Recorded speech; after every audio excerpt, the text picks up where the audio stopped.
এই মহিলাটি তার ছেলের সাথে খেলা খেলতেছিল। তখনই সে খেয়াল করে তার ছেলে তার দিকে অদ্ভুতভাবে তাকিয়ে আছে, যেন তার চোখে খারাপ কিছু ঘুরতে আছে। আর এই রকম নজর কোনো 6 বছরের বাচ্চার হতে পারে না। মহিলাটি তার ছেলেকে দূরে সরিয়ে দেয়। মহিলাটি তাকে কোনো কিছু বলার আগে বাচ্চাটি আবার স্বাভাবিক আচরণ করে, যার কারণে মহিলাটি মনে করে হয়তো এইসব তার মনের ভুল। রাতে মহিলাটি তার রুমে শুয়েছিল, তখনই ছেলেটি সেখানে আসে এবং মহিলাটিকে অদ্ভুতভাবে স্পর্শ করে, যেন মহিলাকে তার মনে আলাদা ভাবনা আছে।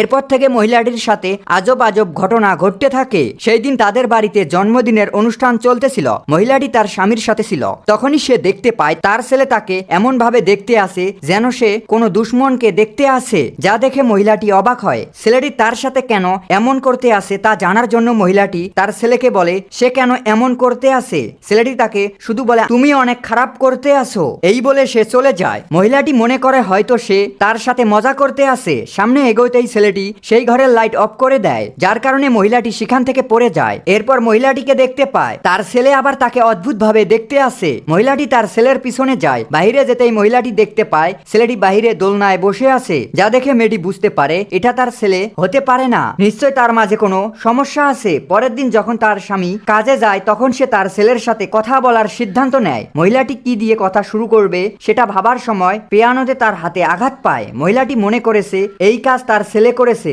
তাই সে তার ছেলের কাছে যায়। সেখানে যেতেই মহিলাটির কান্নার শব্দ শুনতে পায়। মহিলাটি দেখতে পায় তার ছেলে সেখানে বসে কান্না করতে আসে। মহিলাটি দেখতে পায় ছেলেটির শরীর অনেক গরম হয়ে গেছে, তাই সে তাকে রুমে নিয়ে আসে। ছেলেটির শরীরে সত্যি জ্বর আছে কিনা তা জানার জন্য মহিলাটি থার্মোমিটার খোঁজে। তখনই সে তার ছোট প্যান দেখতে পায়, যেটা দুদিন আগে তার রুম থেকে হারিয়ে গিয়েছিল। মহিলাটি সেই দিকে মনোযোগ দেয় না। মহিলাটি থার্মোমিটার নিয়ে ছেলেটির কাছে আসে। মহিলাটি দেখতে পায় তার ছেলে কোনো কিছুই বলতে আসেন, যা শোনার জন্য মহিলাটি তার মাথা নিচু করে। ছেলেটি তার মুখ বন্ধ করে এবং ধীরে ধীরে চোখ খোলে এবং তার মায়ের দিকে তাকিয়ে অদ্ভুত একটি হাসি দেয় আর তার মাকে ভয় দেখিয়ে সেখান থেকে চলে যায়। মহিলাটি ছেলেটির এমন ব্যবহারে অনেক ভয় পায়। মহিলাটি তার সাথে ঘটা এমন আজব ঘটনা তার স্বামীকে বলে, কিন্তু তার স্বামী এইসব শুনে কিছুই মনে করে না আর মহিলাটিকে বলে সে এখনো ছোট, তাই সে এমন ব্যবহার করবে এটা স্বাভাবিক। যা শুনে মহিলাটি মনে করে হয়তো তার স্বামী ঠিক কথা বলতে আছে। রাতে মেয়েটি একটি খারাপ স্বপ্ন দেখে এবং যখন তার ঘুম ভাঙে তখন দেখতে পায় সত্যি তার শরীরে আঘাতের চিহ্ন